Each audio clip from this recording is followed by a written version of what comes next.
ঘুর করে ঘুরছে মানুষ, ঘুরছে ভাগ্য চাকা, ঘুরছে রে ভাই অতি চালাক, ঘুরছে আবার বোকা।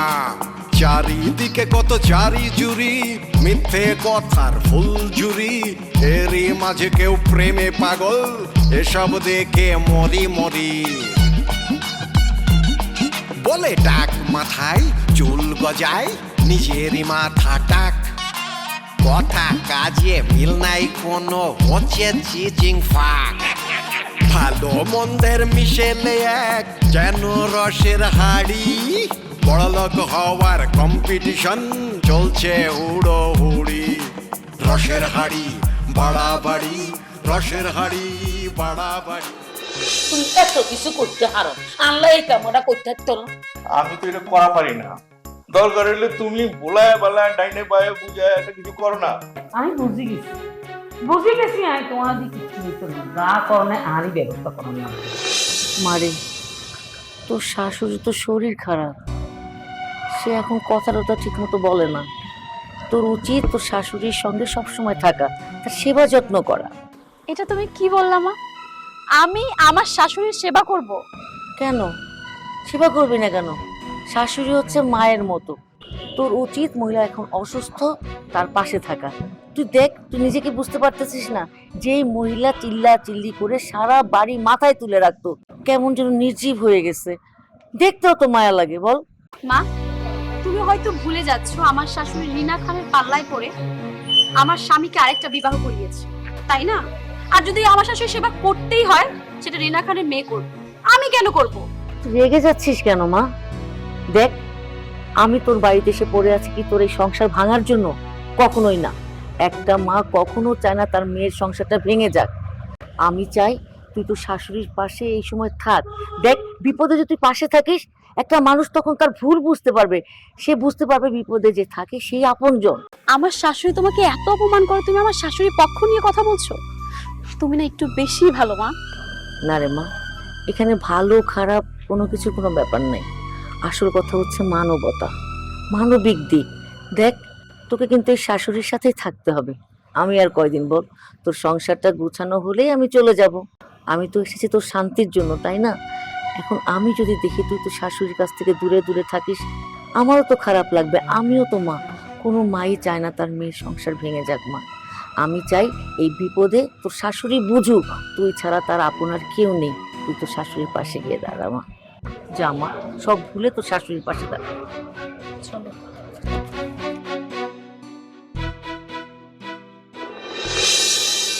এই যে আম্মা জান, রাইতের বেলা আইসো কিছু কইবা?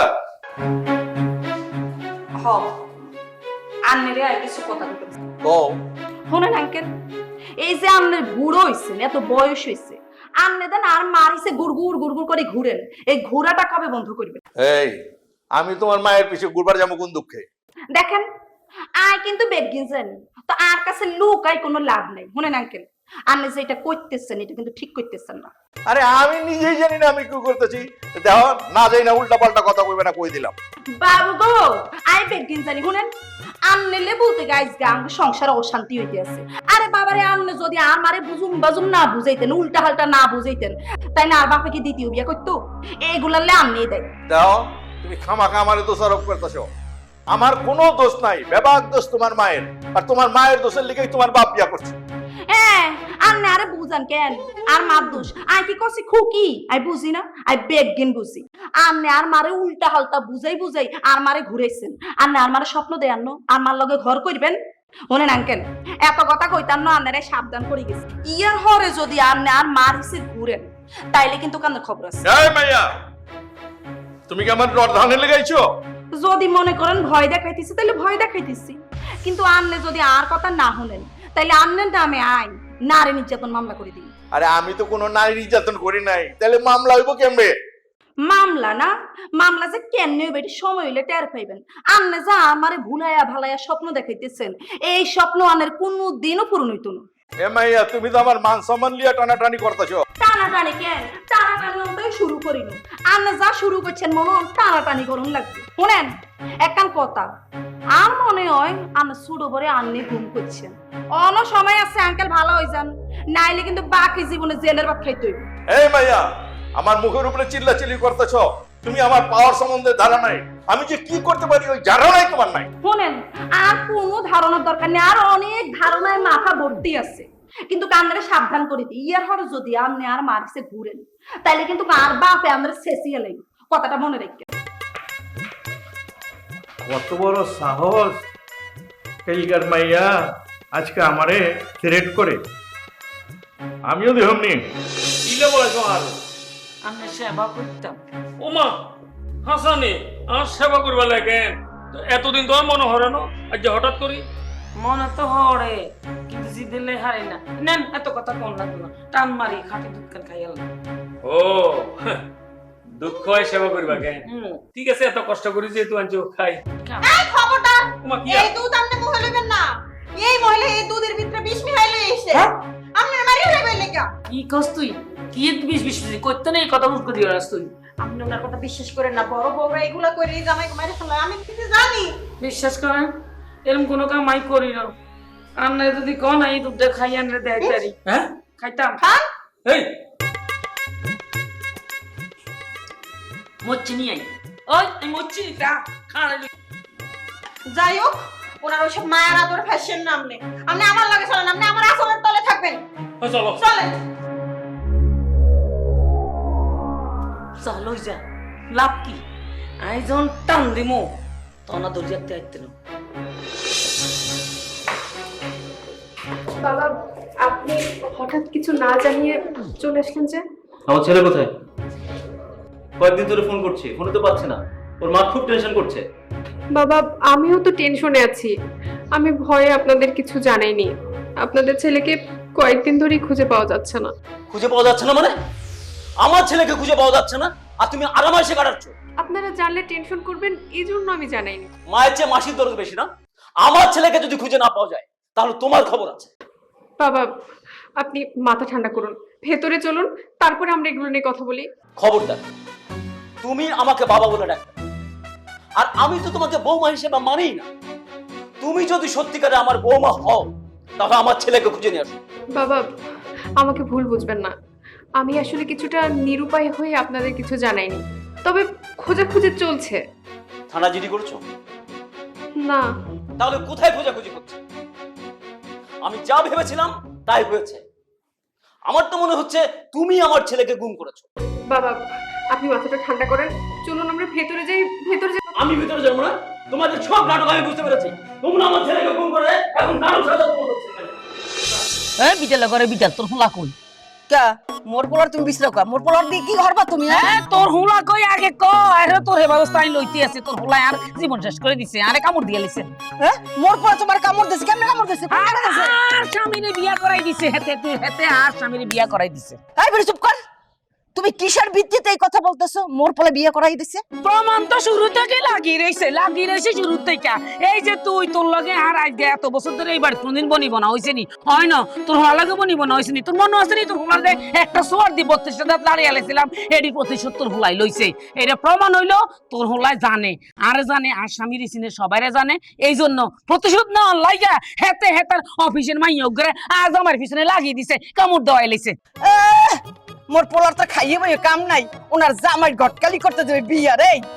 তুমি যে ওই যে বাড়িয়ালার লাগে হানিফের লাগে যে ঘটনা ঘটাও, এটা কেউ জানে না? এই এর লাগে তোমার জামাই বিয়ে হচ্ছে আর তুমি দোষ দাও মোর পোলারে? এই তো প্রমাণ হয়ে গেছে তোর হোলা, তুই যে মিল্লা যুক্তি করি এই সর্বনাশটা কইছত, প্রমাণ হয়ে গেছে। এই মোর পোলা যে ওই মাইয়ারে লিলেই দিছে, সেইটার কোনো প্রমাণ আছে? আর তোমার যে কত স্বভাব ভালো, একটা ধরো একটা ছাড়ো, তুমি যে পিটিশ পিটিশ করে বাড়িয়ার লাগে আবার কেন লাগে একে মুই জানি না। ওকে মোর পোলা হিকাই দিছে মরে। এত কথা বুঝি না, হ্যাঁ?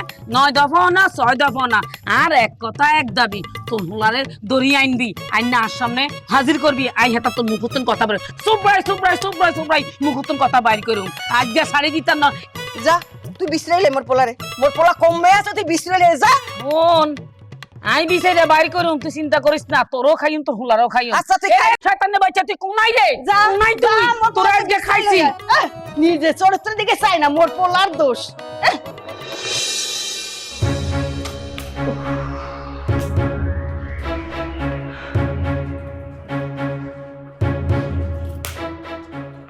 আপনি নাকি আমাকে ডাকছেন? আপনাকে একটা জরুরি কথা বলার জন্য ডাকছি। কি জরুরি কথা বলেন? আজকে কিন্তু আমার মন ভালো নাই। আহারে, কি হয়েছে আপনার মনে? ওই যে চামেলি বেগমের ভাই আসছে, সে আমার বোনকে কাজের মেয়ে বলে অপমান করছে আর বলছে 24 ঘন্টার ভিতরে যেন বাড়ি থেকে বের হয়ে যায়। খবরদার, আপনি একদম ওই বাড়ি থেকে বের হবেন না। আমি দেখব কি করে চামেলি বেগমের ভাই আপনাদের ওই বাড়ি থেকে বের করে। আপনি কিভাবে করবেন? আপনি কি চামেলি বেগমের ছোট ভাই, তার সাথে ঝগড়া করতে পারবেন? আহা, ঝগড়া করতে যাব কেন? মাথায় বুদ্ধি থাকলে না ঝগড়া করা লাগে না। আপনি জানেন আমি সামনে কি করতে যাচ্ছি? আপনি কি করবেন সেটা আমি কিভাবে বলবো?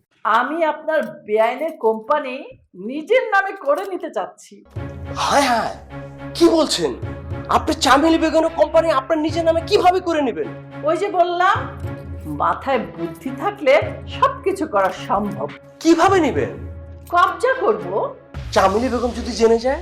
জেনে যাক, তাতে আমার কিচ্ছু আসে যায় না। আর আমি তো চাই সে জেনে যাক। আমি তো একটা জিনিস বুঝতে পারতেছি না, আপনি কেন চামেলি বেগমের কোম্পানি আপনার নিজের নামে করতে চাচ্ছেন? প্রতিশোধের নেশায়। প্রতিশোধের নেশায় মানে? চামেলি বেগম তার ক্রিম নিয়ে আমাকে আর আমার মেয়েকে এত অপমান করেছে, যার প্রতিশোধ নেওয়ার জন্য আমি আমার মেয়েকে চামেলি বেগমের ছেলের সাথে বিয়ে দিয়েছি।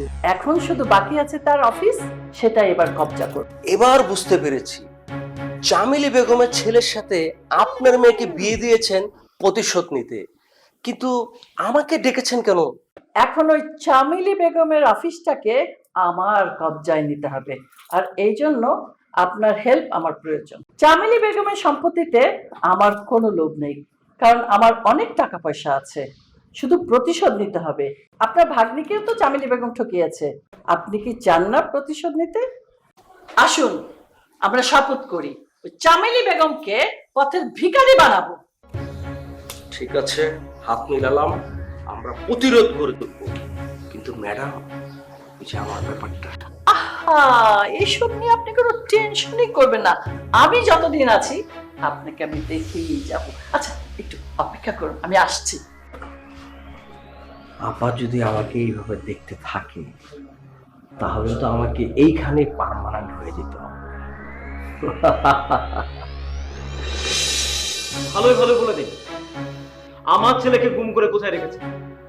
না হলে কিন্তু আপনাকে আর আপনার ভাগ্নিকে আমি জেলে ভাত খাইয়ে ছাড়ব। আরে ভাই, জেলে পাঠাইবেন নাইলে আমারে পাঠান। আমার ভাগ্নির কথা কর, কেউ পোলাপান মানুষ ও থায় ঘরে, ও হচ্ছে কি?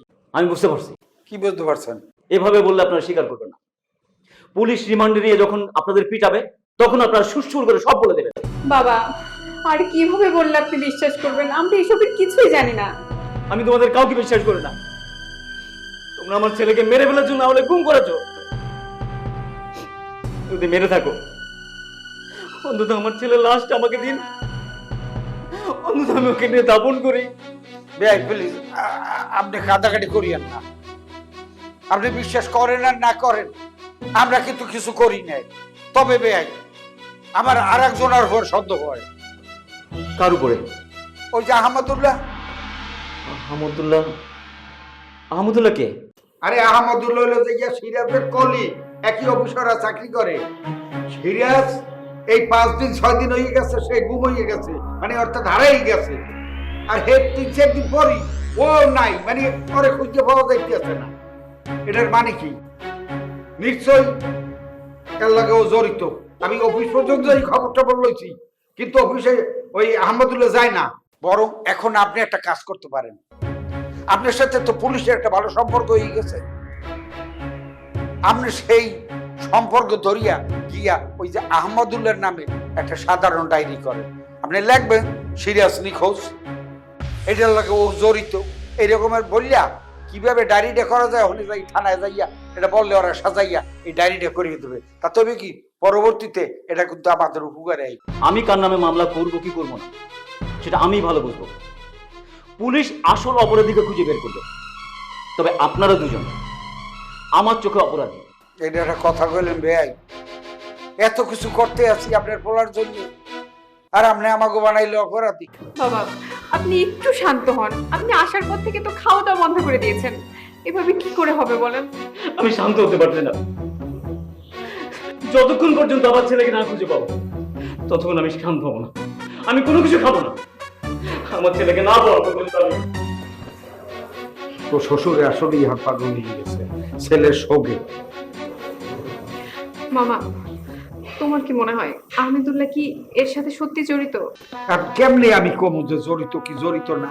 আর অফিসে যাই খবর টবর লইলে মর বসে তো কইলো যে 4 দিন পর্যন্ত নাকি হে অফিস আয় না। তাহলে হে যেহেতু নাই, সিরাজও নাই, তাহলে এটা লাগে যে জড়িত না, এটা এখন কেমনে করি? আরে পাইলে না বুঝ পাইতাম যে সিরাজ কোথায় আছে, কেমনে আছে, কি অবস্থা। এখন তো আমিও আউলেই গেছি। আমি এখন কি করব মামা? তুই একটা কাজ করে মা, আমি তো থানায় যাইতে পারতে আছি না, একটু সমস্যা তো আছেই। গেলে যদি ওরা কট করি আমার রাখিয়ে দেয়, তাহলে তো আমার টাকা পয়সার মামলায় পড়বি। আর তুই আমার যে সারাইতে পারবি হেকায় দাও তো নাই। কিছু বলেন, চুপচাপ করে থাকলে তো আমাদের চিন্তা আরো বাড়তেছে। মাঝে মধ্যে চুপ থাকতে হয়, চুপ থাকি পর্যবেক্ষণ করতে হয় পরিস্থিতি, তারপর এটার অ্যাকশনে যাইতে হয়। তা আমার সেটা মনে হচ্ছে যে আর কি রিনা খান ওই যে ফিল্মের মধ্যে যাচ্ছে ষড়যন্ত্র জাল আঁকে, হচ্ছে একটা জাল আঁকতেছে পরিবারের মধ্যে। এই যে আর বই কথাবার্তা বন্ধ হয়ে গেছে, বই প্রভাব রয়েছে। এই সুযোগে সেটা কি করলো, অফিস দখল করার ফায়দারা করলো। যখন দেখলো অফিস দখল করতে পারে না, থাকে ঝাঁটা দিয়ে বিদায় করা হয়েছে। এখন রিনা খান আরেকটা ষড়যন্ত্র জাল পাততেছে আর কি। সেটা কি, এই যে আমার বোন চুপচাপ বাসায় বসে আছে, তাকে আরেকটা মামলায় ফাঁসিয়ে যেন আমার বোন সেখান থেকে পালিয়ে যায়, তারপর বাড়িও দখল করবে আর কি। কিন্তু আমি চঞ্চল ভৌতিক ছপা ইটা কার্য করতে দিব না। আমার হতায় সব জায়গায় বালি ওরে, এখানে উড়বে যে। এখন সে ভিন্ন রাস্তায় সে জাল ফাটতেছে। সে জাল কি? সে জাল হচ্ছে সে নিজের মেয়েকে লুকিয়ে রেখে গুমের নাটক সাজাচ্ছে যে আপনারা বাইরে থাকতে পারবেন না। যে তবে আমার রিকোয়েস্ট, আপনারা ভয় পাবেন না, যে অনড় থাকতে হবে, যে শক্ত থাকতে হবে, যে ভয় পাওয়া যাবে না। যে পিয়াই সাহেব শুনেন, আমার কথা শুনেন। এই রিনা খানের সাথে আমরা জীবনও পারবো না, এত গিরিঙ্গি বুদ্ধি আমাদের নাই। আমি একটা কাজ করি, এই বিপদে আমার মেয়ের নিয়ে আমি গ্রামে চলে যাই। এসব ঝামেলা টামেলার মধ্যে আর আপনি কি বলতেছেন? যে এই অল্প বিপদে হাত পাশে দিলে চলবে? সামনে কত দীর্ঘ পথ আমাদেরকে ফাড়ি দিতে হবে। আপনি এখন ভয় পাচ্ছেন যে? আমি তো বলতেছি কিছু হবে না। হ্যাঁ, ধৈর্য ধরেন, যে খালি যে চুপচাপ দেখেন যে কি করি আমি। এটা তুমি কি বললা মা? আমরা রিনা খানকে কেন ভয় পাবো? আর রিনা খানের ভয়ে আমরা কেন পালিয়ে যাব? আমাদের প্ল্যান করতে হবে, রিনা খানকে শায়েস্তা করতে হবে। রিনা খানকে যদি শায়েস্তা না করি তাহলে আরো বার বাড়বে। এই তো দেখছেন যে আমি মনে করেছিলাম যেহেতু আপনার হন না, তার মাথায় এত বুদ্ধি, আপনার মাথায় তার সাথে কম বুদ্ধি। এটা মিরাকল ব্যবহার ঘটে গেছে আর কি। শোনেন, আপনার একটা কথা বলি, যখন কোনো পরিস্থিতি তৈরি হয় সে পরিস্থিতিকে ওভারটেক করার জন্য, আড়াল করার জন্য ষড়যন্ত্রকারীরা আরেকটা নতুন পরিস্থিতি তৈরি করে। যেমন কিছুদিন আগে এটা রাসেল ভাই সাহেব, মানে রাসেল ভাই ভাই আর কি, রাসেল ভাই ভাইয়ের নাম শুনছেন না? ফেসবুকের মনে করেন যে একদম মানে ছড়া ছিটাই গেছে। মাঝে মধ্যে মনে করেন আমি নিজেও ঘুমের মধ্যে স্বপ্ন দেখে লাফ মারি উঠি, বালিশ টালিশ চেক করে দেখি কোন সিপেদি রাসেল ভাই ভাই আছে, দেখে কোথাও নাই। মাঝে মধ্যে নিজের জোতার লগে নিজের ফালাগো মা ভয় পেয়ে উঠিছে। কথা উদাহরণ দিচ্ছি আর কি। কিন্তু কোন রাসেল ভাই খাবার খামর দিয়ে মানুষ মরছে, কোনো খবর পেয়েছে? পান নাইছে। এখন যেটা করতেছে রিনা খান, সব রাসেল ভাইয়ের মতো নাটক। ধৈর্য ধরেন, পর্যবেক্ষণ করেন, কিচ্ছু হবে না। আচ্ছা, আপনার একটা হঠাৎ জিজ্ঞেস করতে চাচ্ছি যে আপনার ভাই কোথায় হয়েছিল, ঘরে না হসপিটালে? মানে কোথায় জন্মগ্রহণ করেছিল, বাসায় নাকি হসপিটালে? কেন আপনি এইসব কথা বলতেছেন কেন? আর মিলতেছে না তো হিসাবে, ব্লাডের কানেকশন হচ্ছে না তো। আপনার যদি মার ফেডের রক্তের সম্পর্কের ভাই হইতো।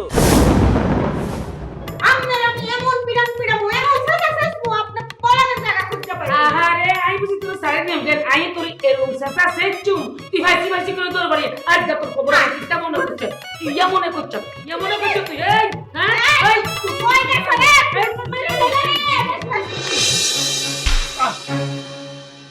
কি ব্যাপার ম্যাডাম, আপনি আমাকে থাপ্পড় মারলেন কেন?